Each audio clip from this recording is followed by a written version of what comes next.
Hello friends, स्वागत है आप सभी का मेरे यूट्यूब चैनल साइशिका एंटरटेनमेंट व्लॉग्स में। उम्मीद करती हूँ आप सब लोग बहुत ही अच्छे से होंगे। और जो भी मैं वीडियोस बनाती हूँ, जब मुझे ऐसी कोई चीज़ पता चलती है कि हाँ ये चीज़ सच है, तभी वही चीज़ मैं आप सब लोगों के साथ शेयर करना चाहती हूँ। क्योंकि जब तक मुझे किसी चीज़ पे अच्छे से भरोसा नहीं हो जाता, तब तक मैं वो चीज़ आप लोगों के साथ शेयर नहीं करती हूँ। क्योंकि आप लोग मेरी बात पे ट्रस्ट करते हो, तो मुझे भी आप लोग का ट्रस्ट बना के रखना है आगे तक, ताकि आप लोगों को मेरी बात पे भरोसा हो सके कि मैं जो बोल रही हूँ वो बिल्कुल अच्छे से मैंने उस बात के बारे में जान लिया है, तभी मैं आप लोगों के साथ वो बात को शेयर कर रही हूँ। तो आज की वीडियो में मैं आप लोगों को बताऊंगी कि मुझे अभी पता चला है कुछ टाइम पहले ही कि प्रीतो ने ससुराल में कुछ ऐसा करने की कोशिश की थी। उस टाइम पर उसकी मतलब कंडीशन ऐसी हो गई थी कि मतलब जिसके बारे में मुझे लगता है हम सोच नहीं सकते कि प्रीतो सच में ऐसा कर सकती है या ना नहीं कर सकती। लेकिन बताया ही जा रहा है कि प्रीतो ने ऐसा किया है। तो अब उसने ऐसा क्या किया क्या नहीं किया, वो मैं आप लोगों को पूरा इस वीडियो में बताऊंगी। हम लोगों को सबको पता है कि जब से दोनों की शादी हुई तब से ही इनके साथ लड़ाइयाँ लगातार चल रही थी। मतलब ससुराल में जो कंडीशन थी, वो घर का माहौल आप लोग कह सकते हो कि पूरे तरीके से ख़राब हो रखा था।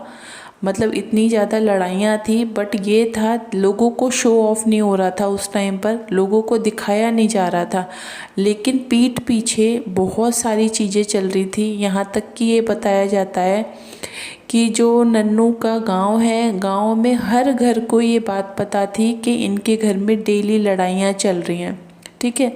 और प्रीतो मतलब पहले भी लड़ाई झगड़े करके अपने मायके आ जाती थी, लेकिन उसके बाद चीज़ें जब उसको लगता था कि हाँ अब चीज़ें थोड़ी सी सॉल्व हो रही हैं, उसके बाद वो फिर से वापस अपने ससुराल आ जाती थी।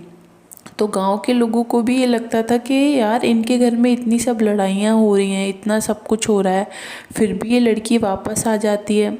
तो लोगों को भी थोड़ा सा डाउट होता था कि ये सब आखिरकार चल क्या रहा है।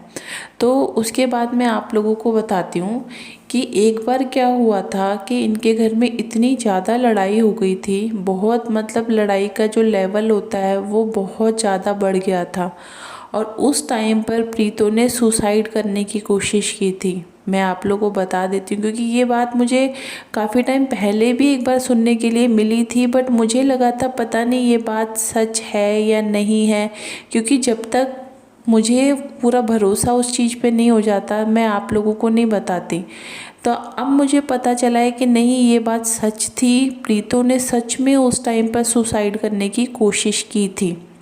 तो आप लोग सोच सकते हो कि जिस तरीके से हम लोग सब लोग, मैं अपनी भी बात बोल रही हूँ और भी लोगों की बोल रही हूँ, कि हम सब लोग ये कहते हैं कि प्रीतो की गलती ज़्यादा है। ऐसा नहीं कि ये नहीं बोलते नन्नू की गलती नहीं है, गलती नन्नू की भी है, लेकिन हम लोग ये कहते हैं कि प्रीतो की गलती ज़्यादा है, जबकि मैंने हमेशा यही बोला है कि गलतियाँ दोनों तरफ से हुई हैं।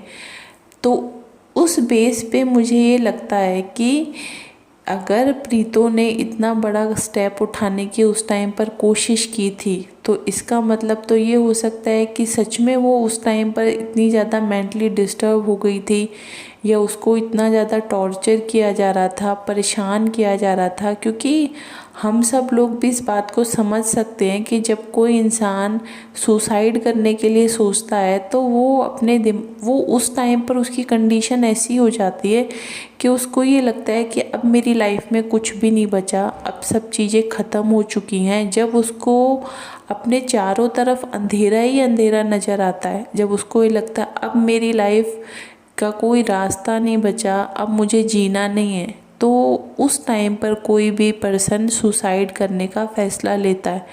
तो इसका मतलब प्रीतो के साथ भी क्या सच में ऐसी कंडीशन हो गई थी कि उसको भी ये लगने लगा था कि अब मेरी लाइफ में कुछ भी नहीं बचा, अब मुझे मर जाना चाहिए। तो ये सारी चीज़ें के बेस पे ये लगता है कि नहीं, प्रीतो ने भी काफ़ी सारी चीज़ें अपने ससुराल में झेली हैं, उसके साथ भी काफ़ी सारा चीज़ें ऐसी हुई हैं जिसको उसने, कहते हैं ना एक टॉर्चर होता है, उसको सहन किया है। तो चीज़ें दोनों ही तरफ से मतलब काफ़ी ज़्यादा ख़राब रही हैं शुरू से। जिस तरीके से अब और भी बातें सामने आ रही हैं, उन चीज़ों से अब यही लगता है कि बहुत ज़्यादा मामला गंभीर था इन